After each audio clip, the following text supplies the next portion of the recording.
Ayan, mga kawaki, sabay-sabay namin titikman ang ating banana cider vinegar. Yan. Grabe. Sa'yo nole. Okay. Bira.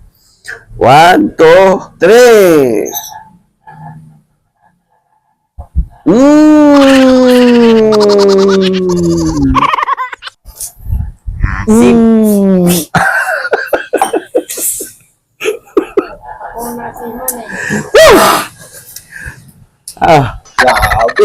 Grabe. Grabe. Napakasarap! Nakalimutan ko yung pangalan ko. Ayun. Wikwi, wakwa, wakiwa, ayi, tira.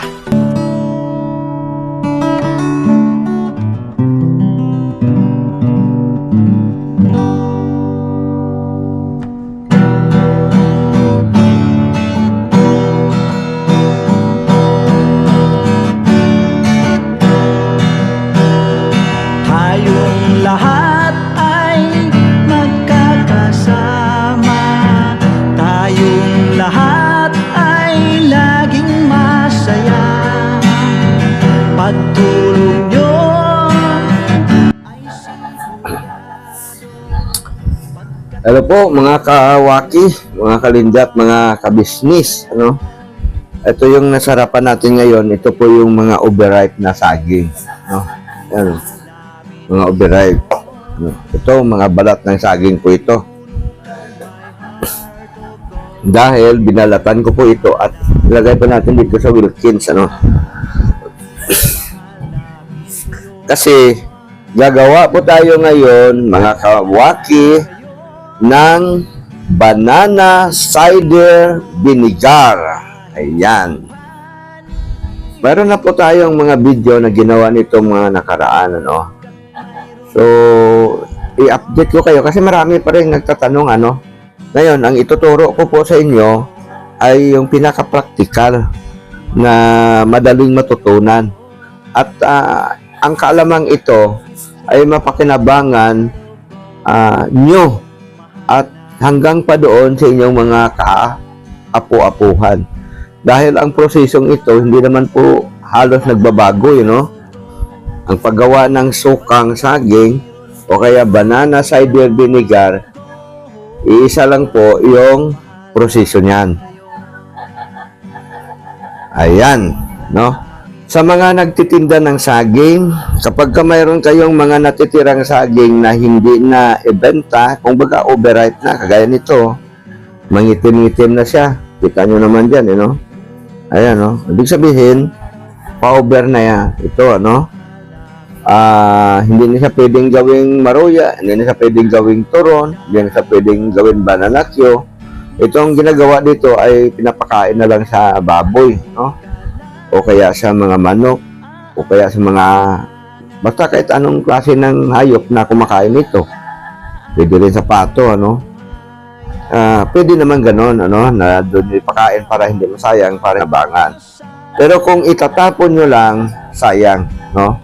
Kasi mas lalo siyang kapaki-pakinabang kapag ginawa nyo siyang banana cider vinegar. Simple lang. Babalatan nyo lang po yung saging, kagaya nitong ginagawa ko, no? Yan. Yan. Balatan lang po natin yan. Yan. Tapos, lagay natin dito. Yan. Yun. Ito marami na, kasi marami na po tayong nabalatan, ano? Ayan. Ayan. Ganyan lang, napakasimple, ano? Kaysa masasayang ito, gawin natin pakinabang. Ang banana cider vinegar ay higit na masustansya kumpara sa ibang mga klase ng mga vinegar o kaya suka, no? Kasi ito ay nagtataglay ng malakas na potassium sa ating katawan, ano? At kapag ka ito'y ginamit mo sa panluto, sa pangtimpla, sa usawan, ay napakasarap. Ang lasa niya, maasim siya, pero hindi siya gaanong acidic, no? Pero maasim na maasim siya, ha? Wala sinabing asim ng mga komersyal na suka na nabibili natin dyan sa supermarket o kaya nabibili natin sa palengke. Lalo na yung mga nasa palengke, medyo ingat po tayo dyan kasi yung suka na nabibili natin dyan, yun ay chemical na ginagawa nilang suka. Ano? Tawag doon, citric acid yata yun, ano? Yun. So, kung may kaalaman kayo nito, kapakipakinabang po ito doon sa inyong pamilya, no? Ang style dito, kagaya nito, no? Lagyan mo siya ng kunting asin. Ayan. Wisik-wisik lang, asin, tansyahin nyo lang. Ayan. Yan, kunti lang, wisik-wisik lang bang paglagay ng asin. Bakit natin nilalagyan ng asin? Kasi yung asin, yung magsilbi na preservative niya. Ano?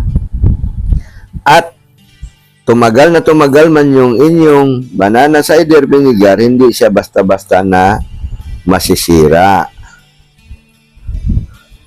Okay. At hindi siya mangamoy. Kasi kung wala siyang asin, bagamat maasim siya, pero magkaroon siya ng konting amoy, yung parang langog ba siya? No? Pero kung lagyan mo siya ng asin, yan. Wala siyang, kumbaga, hindi siya mangamoy bulok. No? Ayan. Kaya mahalaga talaga yung asin dito sa ginagawa natin na yan. Ayan. Tuloy lang natin yung paggawa, no? Okay. Balatan mo lang yan ng balatan, mga ka-wakin, mga ka-business. Tapos pasok mo dito sa butas, oh. Yan.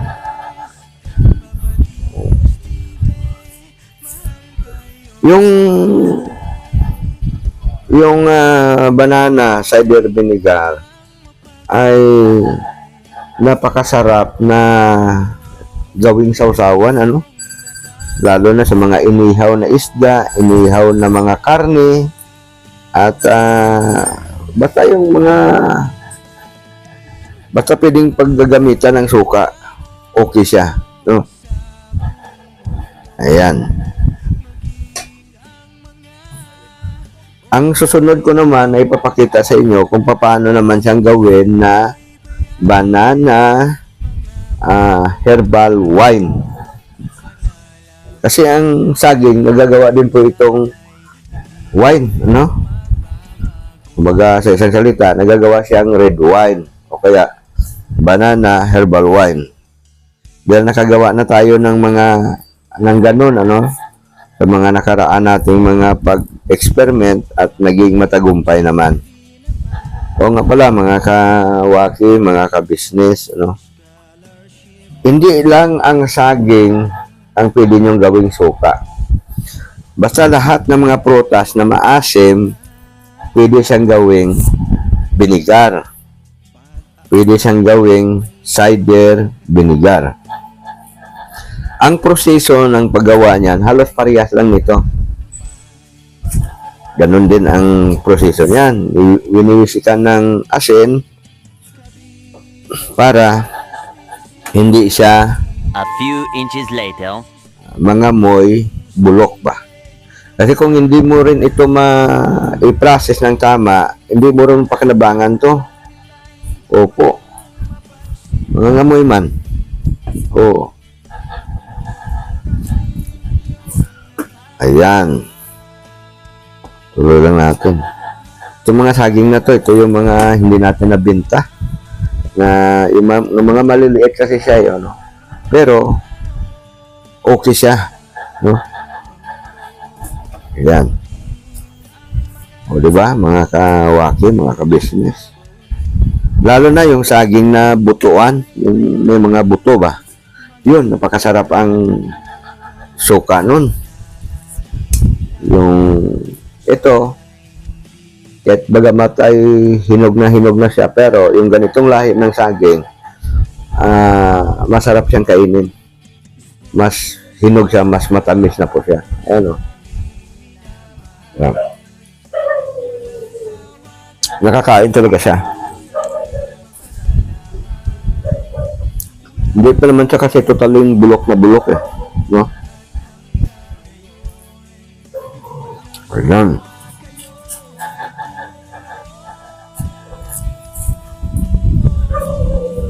Makikita natin, ito ay 8 liters. Lagayan po ito ng tubig.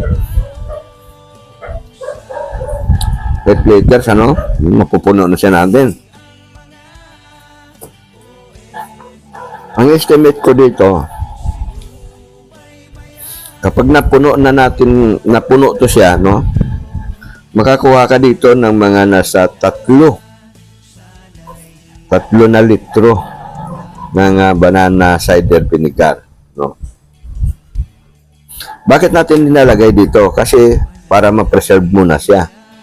Dahil ang saging, kagaya nito, kapag ka-direkta na piniga mo ito, wala kang makukuhang katas dito.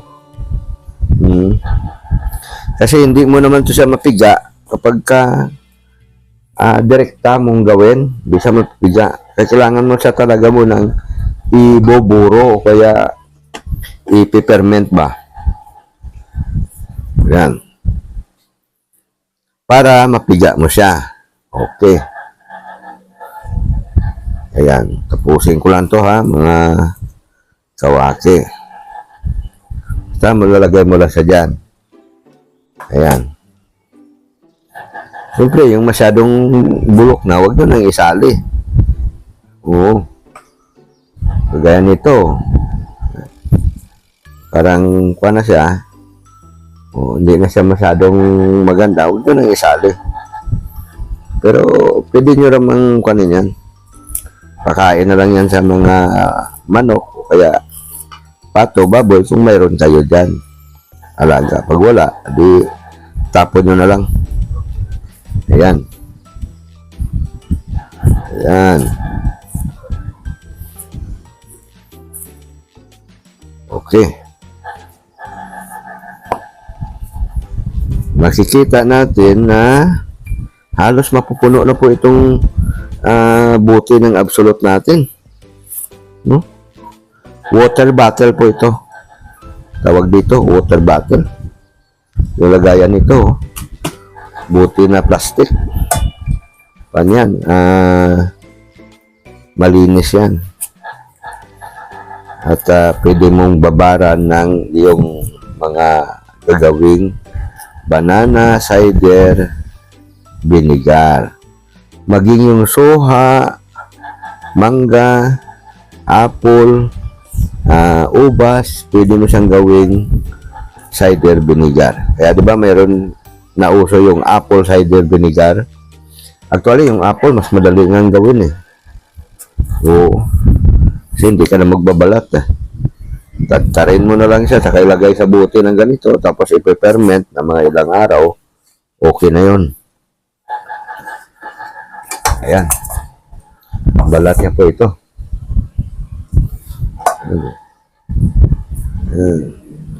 Kahit anong klaseng saging, pwede siyang gawing suka o kaya pwede siyang gawing cider vinegar. Saba, tundan, lakatan, pwede po. Kasi yan ay nasubukan ko na gawin. No?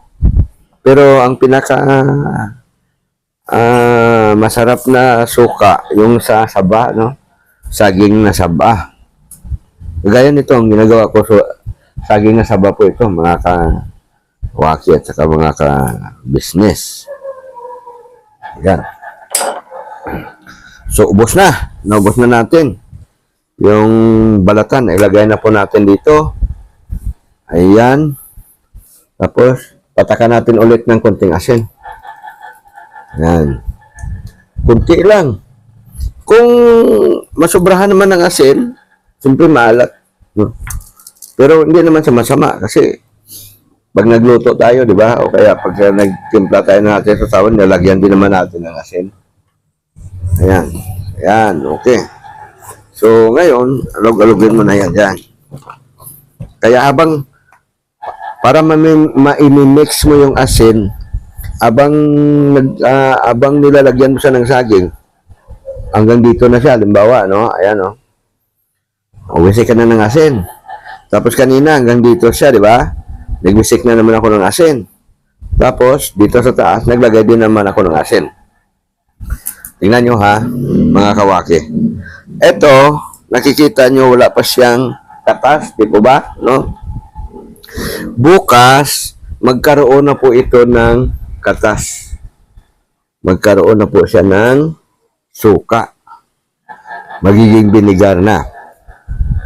Itong mga ito kasi ang pinakasapal niya, ito na rin yung pinakakatawan ng saging din sa loob, ano? Yung pinakasapal niya, naangat yan. Tapos yung pinakakatas niya, nandito sa baba, no?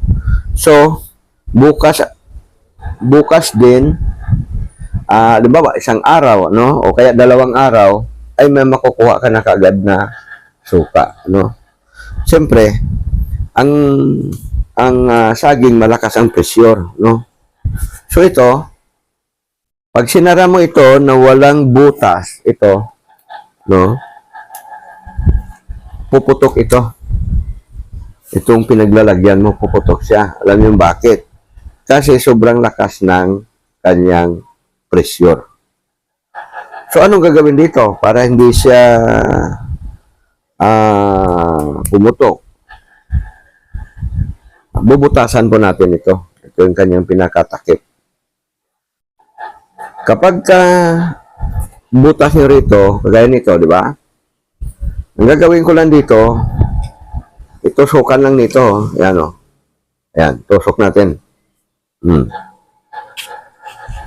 Ayan. So, meron na siyang butas. Natusok siya ng kuwan. Tapos, isara nyo ulit. Para yung hangin lang ang lalabas dito, yung pressure lang na nanggagaling dito. Okay. Kasi kung malaki naman yung butas, mapapasukan siya ng mga insekto na naaakit doon sa bango ng saging, ano? So, magkakaroon siya ng gumagalaw-galaw, yun na lang. Magkakaroon siya noon. So, ang gagawin nyo dyan, yun, takipan lang. Takipan na siya, butasan na siya. Ayan, sisingaw na siya. Tapos, bukas o kaya sa susunod na araw, ipapakita ko ulit sa inyo yung sinasabi ko na kung mayroon na siyang katas, ano? Mga kawaki, mga kabisnes at mga kalinda, no? Ay! Tira! Okay. Pagkatapos na nasarado na natin to, may butas na itong pinakatakip, ano? Nipit lang yan, ha? Para singaw lang lalabas. Lagyan pa rin natin ito kasi magsisingaw dito yan, eh. Aamagin ng mga insekto yan na hindi maganda, no? Magkaroon siya ng bakterya. Ito, meron tayong plastic labo, yan. Kahit anong klaseng plastic, pwede naman. Takipan po natin ngayon dyan. Yan. Sasara natin yan. Ayan, pagkatapos nalagyan na natin ng plastic, mga kawaki, ay ito rubber band. Yung gamit natin dito na panali sa kanya, no? Rubber band lang. Sapat na yan. Ayan. I-adjust na natin ng konti. Ayan.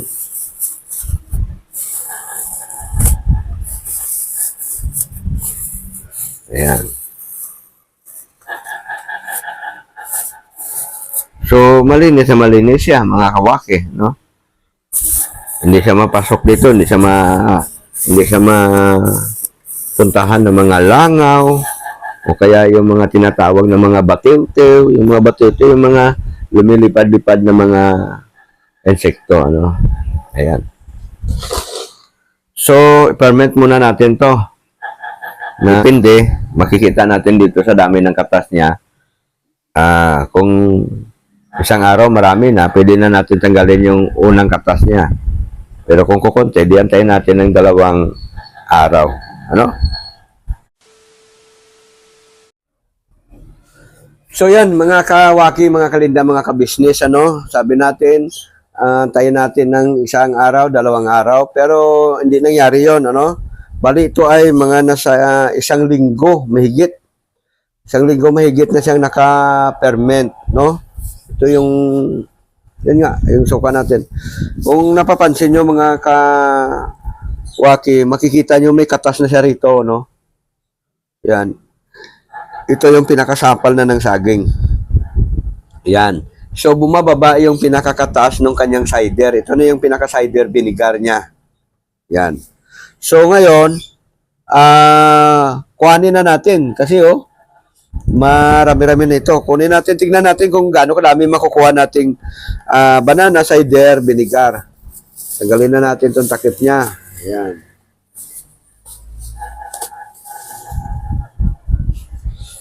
Okay. Ayun. Wow. Ito, basahan tayo.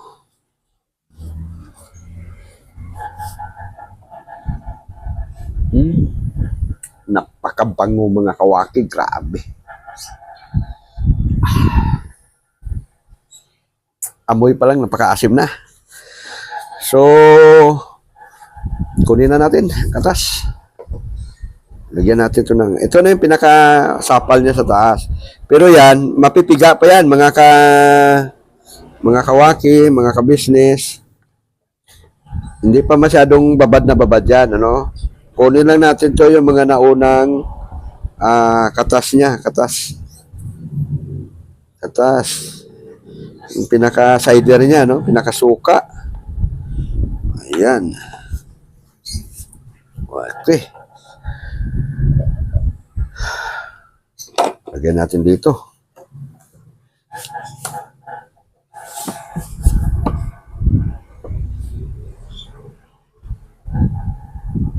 Ayan. Grabe yung kanyang cider, oh. Napakabango, mga kawaki. Basta sundin nyo lang yung proseso nung tinuro ko.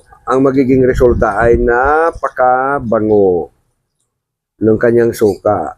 Pag nagkamali kasi kayo, nabubulok ito, pangit yung pinaka-amoy, no? So, ayan.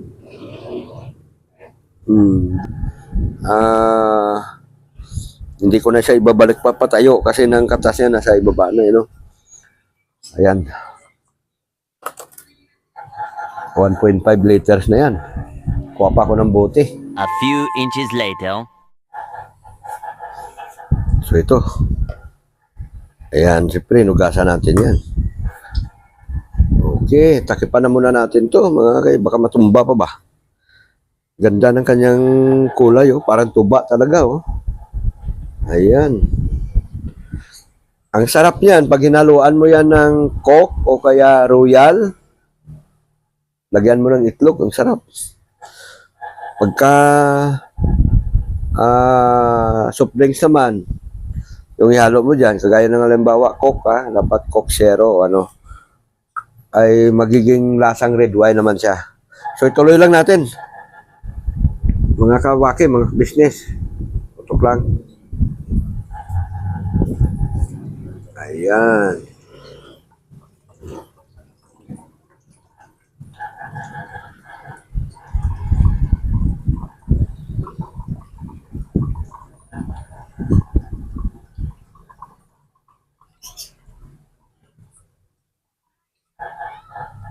Kala, iusog natin yung kanyang kwad.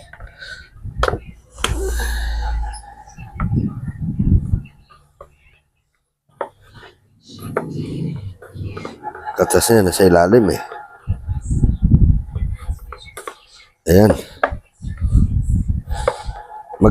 Maganda dito yung may grapo ba? Yung gagamitin para hindi na magpatuwad-tuwad pa.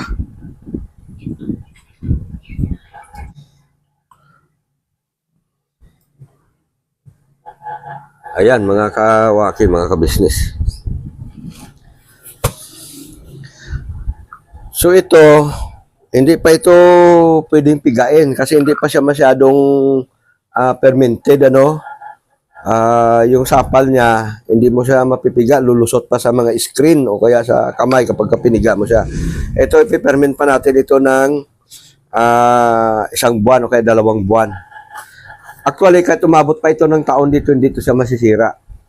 Ito, ang pinakasapal ng saging na to, pwede rin naman itong, kagaya nito, pwede din naman itong panghalo sa nagpaksyo kayo ng isda, no? Kasi maasim yan eh. Pwede nyo yan ipambanig sa ilalim. Paksyo kayo ng tilapia, bangus, galunggong, o kahit anong klaseng isda. Pwede siya. Masarap siya, maasim siya. So, ayan. Yun lang ang gagawin mo dyan. Tabi mo lang siya. Hayaan mo lang siya dyan. Pero ang pinakamaganda, kung marami kayong saging, ano, na gagawing banana cider vinegar, bili kayo ng ganito. Ito. Kaya bumili na ako nito para sa susunod na gagawin ko dito ko na ilalagay yung binabad na saging. Kasi, di ba, may gripo siya, yo, mga kawaki. So, ang katas niya nandito sa baba, di ba? Bubuksan mo na itong gripo, lalabas na siya rito. Dito sa gripo, yung cider. Hindi kagaya nito na pinatuwad pa natin kanina, di ba? So, ito, mas madali siya pagka ganun mangyari. Ayan. So, bali, ang laki nito ay 8 liters po ito, mga kawaki. Ang nakuha nating katas, ito ay mga nasa 2 litro. Kasi ito, 1 litro ito eh. So, kalahati. Tapos ito ay 1.5. So, 2 liters ang nakuha nating katas, mga kawaki. No? Ang saging naman natin na inilagay dito, hanggang dito lang yon. Hindi naman siya punong-puno. No? Hanggang dito lang siya. So, dahil nakuha na natin ng katas, bumaba na siya. Oh. Yung ganyang sapal. So, pinaka-the best kung tikman natin. Master Jan, saglit. Nole. Tikman mo itong ating kwan. Oh. Ako muna, titikim. Oh, ikaw muna. Tingnan mo nga kung lasang tuba pa siya o lasang suka na siya o ano. Nol! Labas, Nol.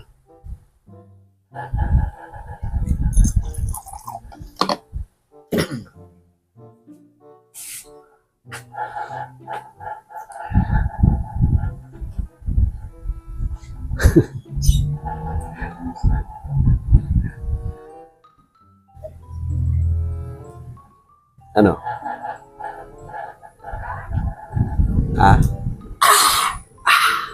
Ano? Anong Asim! Sabi! Pero masarap siya, no? Yung alat niya. Yung alat niya. Sakto? Sakto lang. Ayun. Ito yung maganda sa sukang saging. Maasim siya, tapos namis-namis. Na mabango. Na mabango. Ayun. Masarap na. Ito yung favorite ko talaga na suka na gawa ng Master Waki. Oo. Ito. Noli, ikaw naman. Si Noli. Nol, tikman mo rin. Diyan, tingnan mo nga reaction ng mukha ni Noli kung okay. Ayan. Mabango.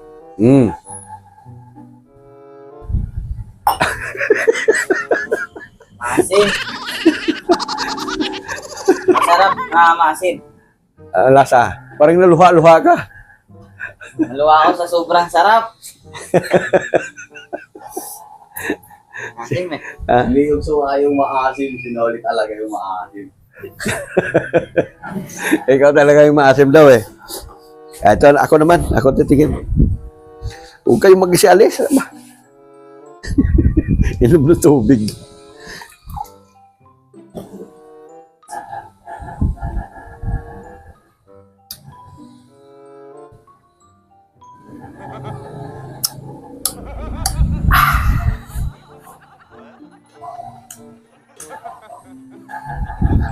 Banana cider vinegar. Grabe. Oh.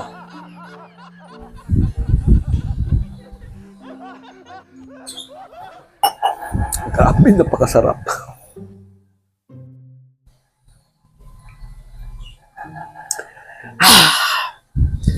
Napakasarap.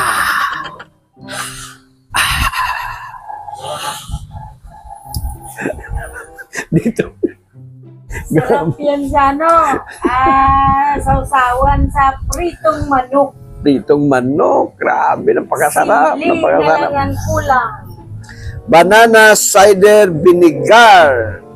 Pangpalakas ng ating puso. Kasi ang saging ay sagana mayaman sa potasyum.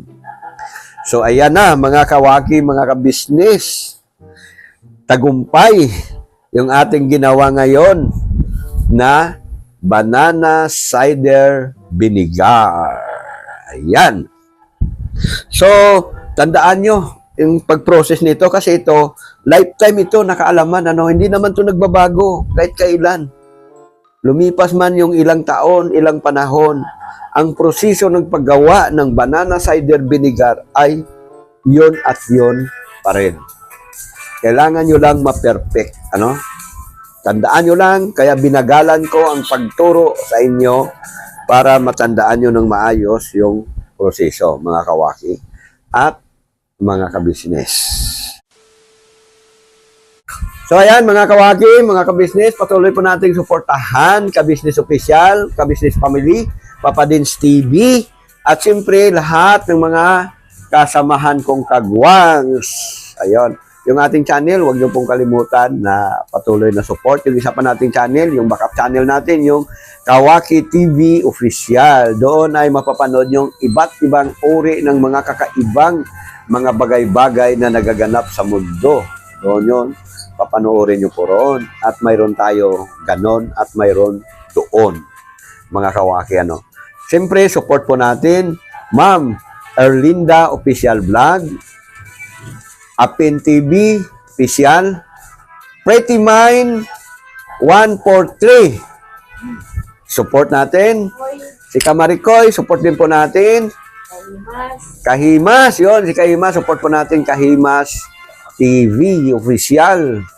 At si Vlogify, shoutout po kay Vlogify, Mix Vlog. Kay Ma'am Nora, shoutout po sa iyo, Ma'am Nora. Support din po natin yung kanyang channel. Siyempre, sinashoutout natin si Merlina Nakahima, si Chuna Bermijo, si Ann Tumbaga. Shoutout po sa iyo, ma'am. Si Blissful Balan, shoutout po. Kay Italy, ang pangalan nun? Si Ma'am Italy. Ma'am, shoutout po sa iyo. At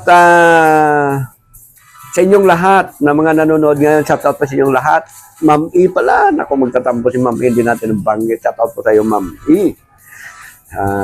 Basta shoutout po sa inyong lahat, mga kababayan namin, mga OFW, saan po kayo panig ng daigdig. Lagi po kayo mag-ingat. Ayan, mga kawaki, sabay-sabay namin titikman ang ating banana cider vinegar. Yan. Grabe. Sa'yo nole. Okay. Bira. 1, 2, 3.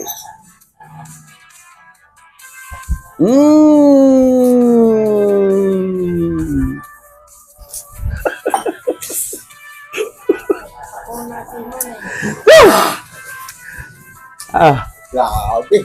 Grabe. Kasi mo. Napakasarap! Kalimutan ko yung pangalan ko. Ayun. Dahil bubuto na siya. sa sobrang asim nakalimutan ni Nuliyot. Yung pangalan niya, hindi na sinuliyot na. Grabe. Ang asim talaga, mga kawagi. Grabe. Oo. Sobra akin. Siyempre, lagi po natin pakatandaan ang kalusugan ay Kaya. kayamanan. Never say goodbye. Tomorrow is another day. Dira. Ay. Oh, asim mukha muna tayo.